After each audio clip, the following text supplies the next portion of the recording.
reviso diarios, medios electrónicos, leo investigaciones, busco teorías, para entender y comprender cómo un día Chile estalló, así como una olla a presión o un globo al que le ponen mucho aire. Así se sintió, estruendoso y con muchos pedacitos cayendo desde el cielo.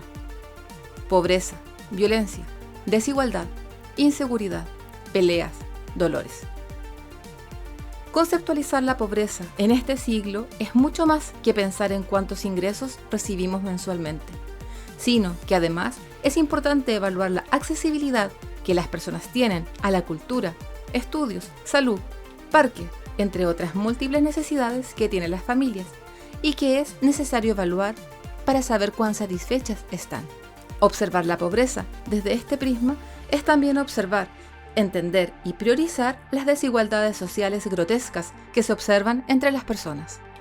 Pero incluso en el marco de la pobreza multidimensional hay otros factores que tal vez no se habían considerado y que hoy día empiezan a ser factores muy importantes, ¿no? Con la pandemia, las capacidades verdaderas de autosustento, las capacidades verdaderas de mantenimiento de cosas tan importantes como, por ejemplo, la salud mental, el fortalecimiento de medidas de trabajo similar dentro del hogar, o lo que se llama la economía de los cuidados. Entonces, uno podría decir, claro, vivimos en un país con menos pobres, puede que sea verdad en términos estadísticos, pero en realidad la calidad de vida de la gente, en muchos casos, incluso aquellos que están por encima de la línea de pobreza, termina siendo muy, muy débil.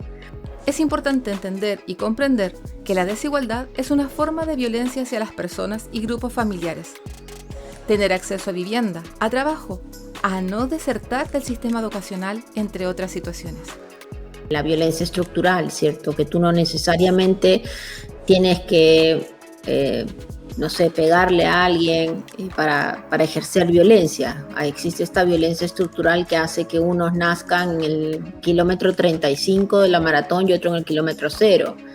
Entonces, al final del día, la estructuralidad de la desigualdad lleva a que uno juegue roles súper definidos en la sociedad. Entonces está el rol del exitoso, que aunque seas un estudiante penca, pero ya estás en una buena universidad, ya vas a tener los contactos, ya vas a terminar trabajando, vas a reproducir, digamos, algunos niveles de riqueza.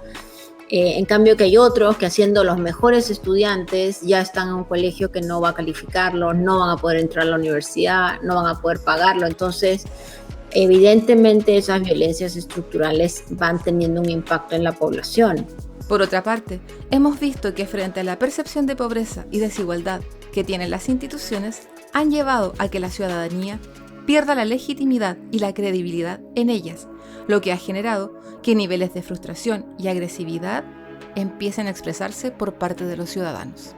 Y en los últimos 30 años estableció relaciones, como decía Menem, carnales, ¿cierto?, con la élite política, o sea, con la élite económica. Entonces, efectivamente, si tú tienes una élite política que tiene raigambres familiares con la élite económica, y por 30 años asume, o 40 años asumes que en el seno de la comida del domingo puedes tomar decisiones que van a impactar en el país, y que así se hacen las cosas nomás, tú consolidas un grupo de decisión muy sectario, muy cerrado, muy poco abierto a la diferencia, y por otro lado, fortalece la idea que la ciudadanía tiene que dedicarse a su propio negocio y que no se preocupe que la política la manejan los expertos. Finalmente, es importante mencionar que así como debemos pensar el concepto de pobreza, mucho más amplio que solo los ingresos, también debemos ampliar la mirada y las estrategias cuando hablamos de seguridad social. No podemos solo pensar que este concepto está relacionado con las policías o con evitar actos delictivos. Muy bajos niveles de inversión en los temas de prevención. Tienes limitados éxitos en la coordinación interinstitucional. Tienes un abandono del sistema carcelario, que debería de ser no el lugar donde uno va a encerrar a la gente, sino el lugar donde uno trata de que la gente llegue lo menos posible y cuando salga recuperada de sus problemas estructurales. Tienes unas policías que tienen importantes niveles de autonomía. Entonces, bajo esos criterios, y después, otra cosa que es importante, que tienes una ciudadanía que se ha acostumbrado al discurso autoritario.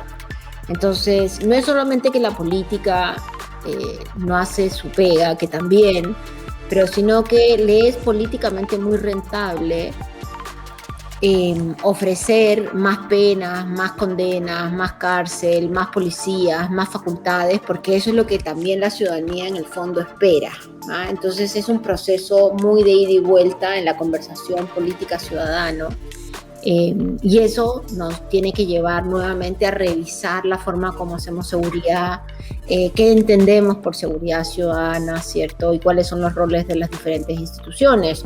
No observar que hoy en día muchos ciudadanos sienten inseguridad sobre no saber si podrán pagar sus deudas a fin de mes, o no saber si podrán acceder a tener una vivienda, o que enfermarse no signifique endeudarse para el resto de su vida.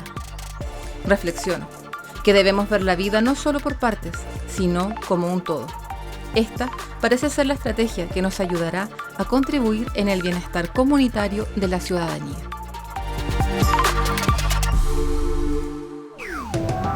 Esto fue Más allá de la ciencia en el Café Científico de la Universidad de la Frontera.